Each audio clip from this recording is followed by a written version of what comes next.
पाकिस्तान भारत के साथ पुरअमन ताल्लुकात का ख्वाह है। मसला कश्मीर समेत तमाम मसाइल का हल चाहते हैं। वजीर आजम शहबाज शरीफ का भारतीय वजीर आजम नरेंद्र मोदी को जवाबी खत। नरेंद्र मोदी ने खत लिखकर वजीर आजम शहबाज शरीफ को मुबारकबाद दी थी और पाकिस्तान से तामीरी ताल्लुकात की ख्वाहिश का इजहार किया था।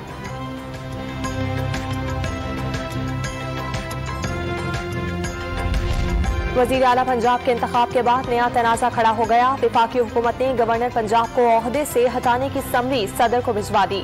मरियम औरंगजेब का दावा। रहनुमा तहरीक इंसाफ फवाद चौधरी ने सदर को समरी मिलने की तरदीद कर दी। नौमुंतखब वजीर आला हमजा शहबाज का स्टाफ और लीगी रहनुमा गवर्नर हाउस पर मौजूद। हमजा शहबाज आज ही हलफ उठाएंगे। इमरान गोराइया का दावा। असम्बली में जो कुछ हुआ वो शर्मनाक है। हमजा शहबाज के पास इतने ही वोट थे तो इंतखाबात को मुतनाज़ न बनाते। उमर सरफराज चीमा ने वजीर आला का पंजाब मुतनाज़ करार दे दिया। असम्बली सेक्रेटेरिएट की रिपोर्ट का जायजा लेने तक हलफ बर्दारी मौखर करने का ऐलान। पंजाब असम्बली में हंगामा आराई पर सेक्रेटरी असम्बली की रिपोर्ट गवर्नर पंजाब को भिजवा दी गई।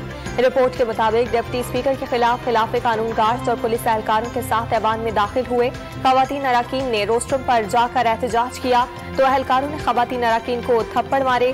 पुलिस के साथ अपोजिशन अरकान ने भी परवेज इलाही को तशद्दुद का निशाना बनाया।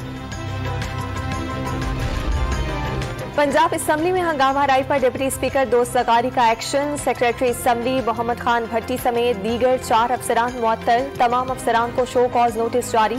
जवाब तलबी कर ली गई। और कौमी असम्बली के हल्के यानी 133 हंगू के ज़िमनी इंतखाब में वोटों की गिनती जारी। हारून 52 पोलिंग स्टेशन के गैर हतमी नताज के मुताबिक पीटीआई के उम्मीदवार नदीम ख्याल 5536 वोट लेकर सबसे आगे। जेयूआई के मुफ्ती उबैदुल्लाह 5201 वोट लेकर दूसरे नंबर पर मौजूद।